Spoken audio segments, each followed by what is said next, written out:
Welcome to Inside Style. I am your host, George Worrell, and thank you for tuning in today. As many of you know, my mantra is real style starts with being comfortable in your own skin. But style is more than clothes, fashion. It's where you live, where you work, your style of living. How are you going to take care of yourself? Today, we have a person that's going to answer, if not all, of these questions. We are welcoming to Inside Style DC Councilmember Robert White Jr. Welcome to Inside Style. George, I appreciate you having me. Hey, my friend. Excited to be here. Hey, I am so glad. Looking dapper as usual. Thank you. Thank you so much for coming. So let me just ask you this. I'm a junior. Does anyone in your family call you junior? No. Okay. But my dad, Robert Sr., goes by Bobby. Okay. And when I was growing up, some people would call me Bobby Jr. Okay. That didn't last long because even by the time I was like 8 or 9, I was like, look, y'all, I'm Robert. Oh, okay. Maybe I should have done that because I'm still junior. In my 60s. I'm like, junior. My girl's like, so I'm just used to it. But thank you for coming on again and tell us a little bit about yourself. I know you went to Archbishop Carroll. Yes. And, you come from a long, we know about your father, being at the Catholic Church and being a deacon, and you come from a rich heritage. Just tell us a little bit how it was growing up then. Yeah, I had such a, I think, regular DC youth experience, which is family didn't have a lot of money. We kind of lived here, there, depending on where rent was affordable. We had a family house that we could all fall back on. So sometimes I was living with my cousins, often hanging out with my cousins. I played a lot of basketball at Upshur Playground, grew up in church at St. Augustine's, and, just kind of moved around the city comfortably. The city, I think, felt more like a community then. That's something I want to see us get back to. But I'm a fifth-generation Washingtonian. When I went away for college, I knew I was coming back to D.C. This is my home. So I just kind of grew up as a regular guy in D.C. What was the decision-making about that, not wanting to be back here, like you knew you were coming back? Because most people, I know for myself, I grew up in Atlantic City, New Jersey. I didn't want to stay there. Yeah. I would come home to visit my parents, but that was it. What was the deciding factor? What was the draw that you said, hey, I want to be back in my community? There are two things. One, D.C. is my community. It's where I grew up, and I love the city. I feel at home here. I'm also very family-oriented, and my dad's side of the family is all in and around D.C. So I just like seeing my family at holiday functions, at family get-togethers, at church, and I knew that that's what I wanted to do as an adult. Okay. How was your experience at Oxford? It was incredible in the sense that I had never left the country before the year I went to Oxford, but I first studied in the Gambia, West Africa, over the summer. Then in the fall, I studied in Oxford. And, for this kid from D.C. who didn't come from a lot of money and grew up in a country that is not that old, one, I was studying in a university that was founded in the 1400s. That was... that affected me in some way. I was really still getting my groove as an academic because I didn't do very well in school in most of my early years, and I became very academically focused and learning focused later in life. But I also felt very different because everybody else I studied with, their parents would send them on a weekly basis more money than my family could send me for the entire semester. And so I saw such a different lifestyle, a different level of privilege. I was studying in a foreign country. I felt a little isolated. So I just started moving around Europe by myself. Good. So you did travel? Oh, yeah, I traveled. I went to Venice. I went to Paris. I went into London a couple of times. I went to Ireland, Amsterdam. It's easier to travel and it's cheaper. Oh, it was so cheap. I mean, it was almost like taking a taxi cab. Yeah. But and getting all of that. But that enhances your thought process. It grows you. Yes. So when you came back, what was your next move? When I came back, I was still hyper-focused on getting my feet sort of professionally and academically, because my foundation was bad. I failed most grades in elementary and high school. Why do you think that was? So, one, I just learned differently than a lot of students, but at that time, that's not something people appreciated. So they kind of felt like I was a little slower as a student. That made me feel very self-conscious.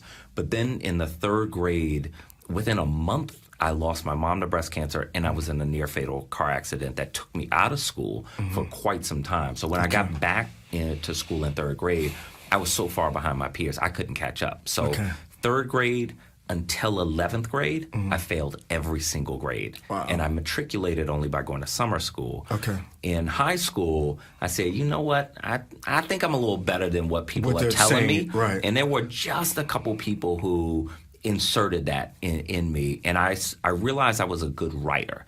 And then I realized that I had strong analytical skills, and that gave me a base to grow from. And so it helped me sort of build my confidence, find a lane for myself, and then grow from there. What was your first job out of college?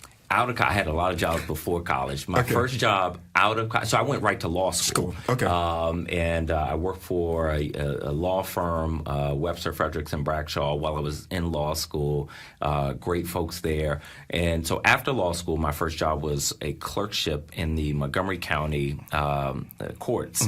And it was a great experience. It was a great experience. So it gave me an opportunity to work in the judicial branch. So I've worked in all 3 branches of government. But that was in Rockville. I lived in Southeast, and I thought I would make some money as a practicing lawyer for the first part of my career, do policy later.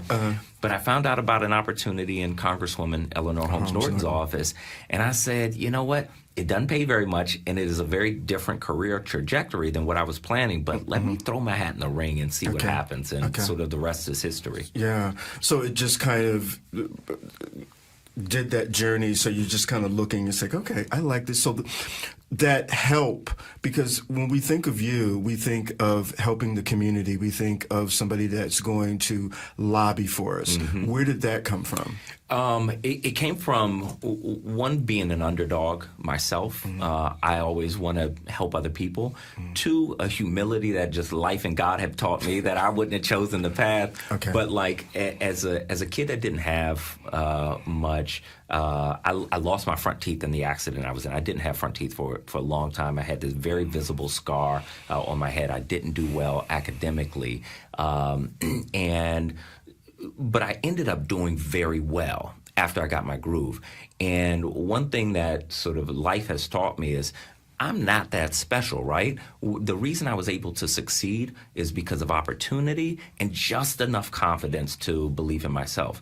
And so I have an opportunity in my position to give other people opportunity and to try to help boost their confidence. But also growing up in a family that just didn't have a lot of means, I'm always sensitive to the fact that there are good people all over the city, and some just don't have enough. And so I'm very blessed to be in a position where I can help people. And I always think about, when I'm looking at policies or looking at my agenda, how will this affect people like my family? And that helps keep me centered. How does faith play a role in your life? Faith is central for me. My dad is a deacon in the Catholic Church. But he is not overly pious, So people who know my dad know he's like this regular guy who made a ton of mistakes in his life, like the rest of us. And that's what makes him a great minister. But I grew up in church, and my faith gave me a strong foundation, one of social justice, just right and wrong, helping people who have less. But the other is church mothers, right? So my work is very public. The last thing I need is one of my church mothers. So you guys have church mothers? Because I come from the Pentecostal. Okay, yes. So, yeah. So I'm Black Catholic. Okay, all right. So, we're we're talking about the same thing. Yeah. I I don't want any of my church mothers stopping me in the street and saying, Robert? Yeah. So, Okay. And so my faith really grounds me in social justice. And I believe that in politics, if you do it right, it is ministry. Because I have an opportunity to help people in a very real way. And if I don't do that, or if I put the needs of people below my own needs, shame on me. Yeah. So it helps keep me grounded and focused. Is that what drives you? And being able to, is it departmental, meaning like you have your life that's political, strong family man, and then for yourself? How are you able to balance like what you need personally to do your thing? That's the piece that I've not gotten very good at and need to. I am so lucky to have the family that I have, my wife, my girls, my extended family. And I take my role, particularly as a husband and a dad, very seriously. And so I put a lot of myself in what time I have into that and doing it well. I am so blessed to have the job that I have, and it requires a lot of time and a lot of attention. What that doesn't leave much time for is me. And so I'm disciplined in the sense that I get up early, I exercise, I eat consistently, but I just don't have a lot of downtime. And that's something I need to figure out. Okay. So, I say 2 out of 3 ain't bad, but I'm you trying seem to to be get doing to the okay, third. so it's not really hurting you. So, but it's just, do you read? Which? Yeah. Okay. I read a lot. Okay. Aside from the things that come across your desk. Yes. Okay. But my work is so interesting to me. I'm always trying to get better at policy and at leadership. And so I consume probably easily 30 books a year, if somewhere between 30 and 40 books a year. I listen to a lot of podcasts. What I had to do, because I don't have spare time, I don't have time to just sit and read. When I exercise, I'm listening to a book. On the weekends, I listen to podcasts. When I'm sort of doing chores, taking out the trash, I have girls with a lot of hair. I'm hair duty dad. I wash and clear hair, so that takes time, right? So I'm listening to my podcast while I'm doing that. Yeah, so I kind of integrate that into my life. When I was growing up, the major thing for people of color was to get a government job. Yeah. You had made it, or you were on a level that someone said, oh, I work for federal government, or, I work for local government. What are we doing to inspire our youth to go into government, and why should they? So let me take it in that order, because why should they is really important. What I try to do, I love talking to young people about what I do and why working in local government can be such a game changer. Because you can have my job, I have an incredible team of people that support me, that do really heavy work. But then we have all these agencies that all perform critical duties. And every person in DC government has an opportunity to make life better for their neighbors, for their family. I mean, what an incredible thing to know that you can have a job that can make life better for other people. In local government, you do that more than in federal government because you're so close to the people that you serve. But the why they should do it, I think it has to come from being inspired by the vision of people who are elected or in leadership roles. To be inspired, for young people to be inspired to understand the difference that they can make, or the goals that government is set out to achieve, like making opportunity more available for more people. If everybody in DC government believed that their job helps make life better for other people, then they're going to do it differently. There's this story, and I hope not to butcher it, but there's a story I heard about people building an ancient temple. And they asked the guy, they had 2 guys who were carrying bricks, brick by brick, heavy work to build this temple. And they asked one guy, do you like this work? And he said, no, I carry bricks all day. And they asked another guy, do you like this work? And he said, yes, I like this work. I'm helping to build the greatest temple on earth.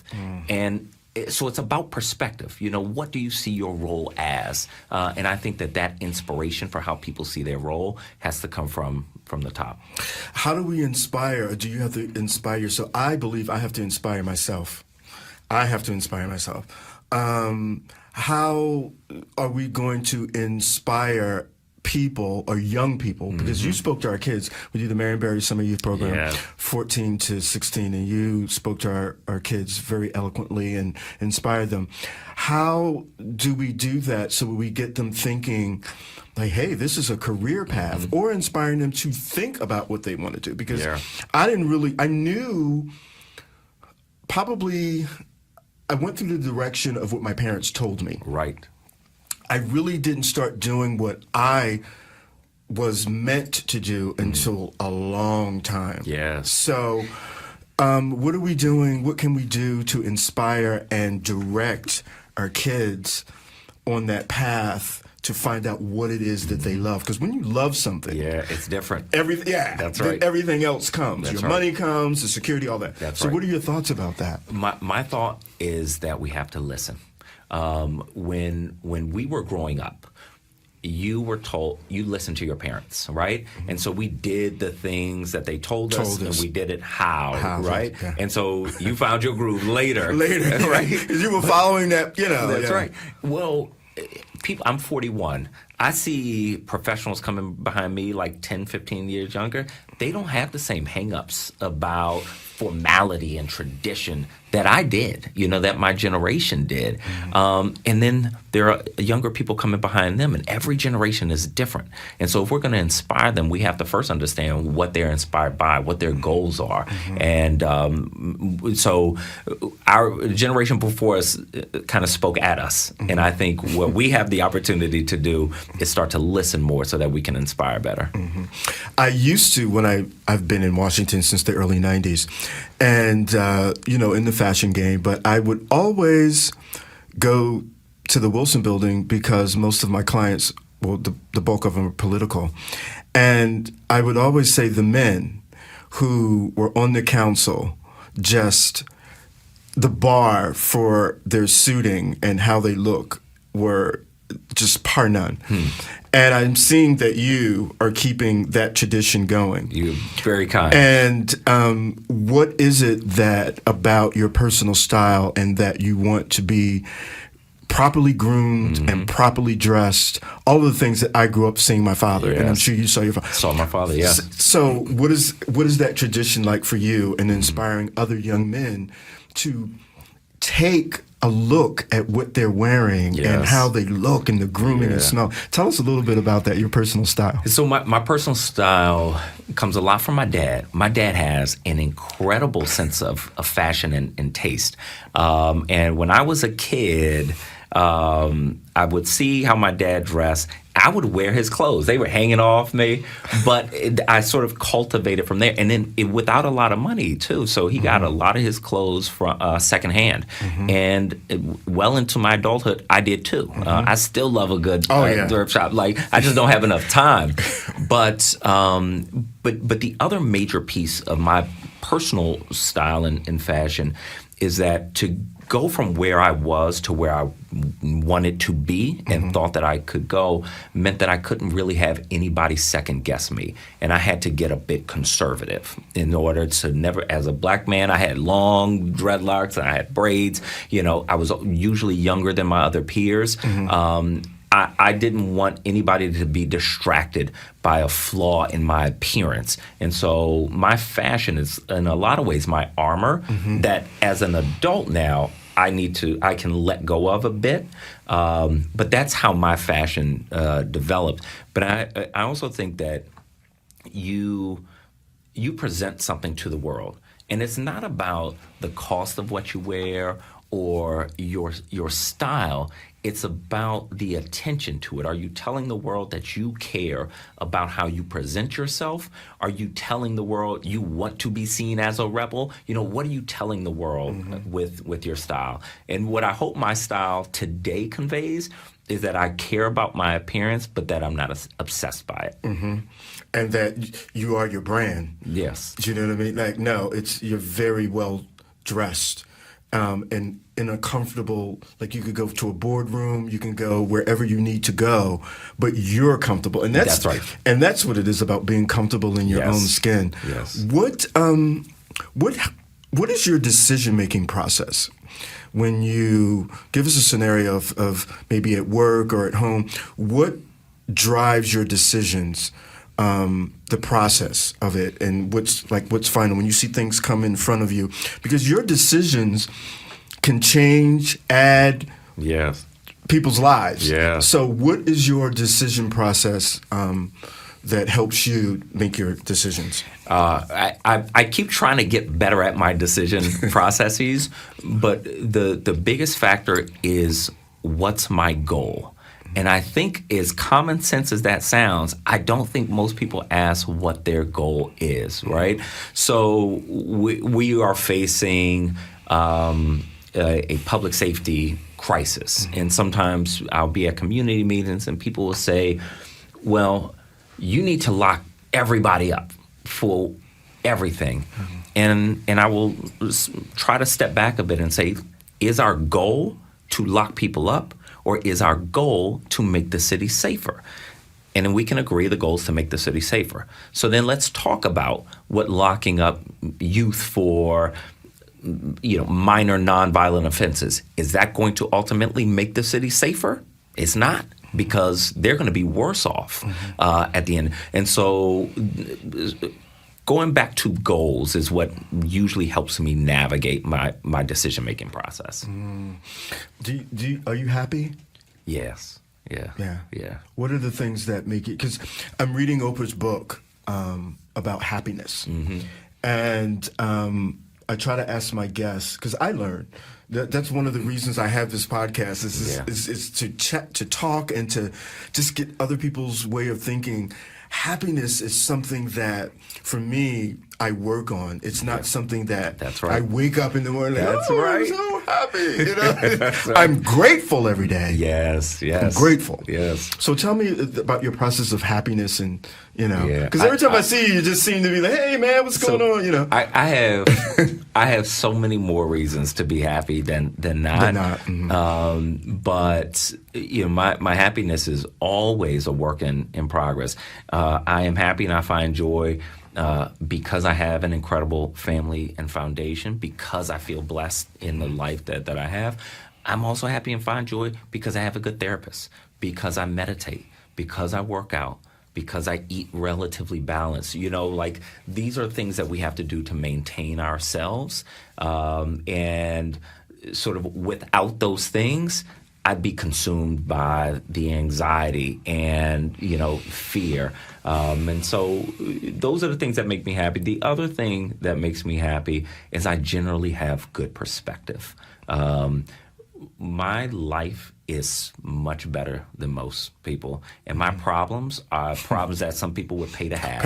Yeah. And so I have to pull back, and is a lot of times, and just kind of ground myself in that perspective. But generally, I have a good perspective, and it keeps me in a pretty happy place. Do you think we're talking about therapy more as something that is reachable and something that we should be doing as a community? Because when I grew up, you talked like you were mentally ill. That's right.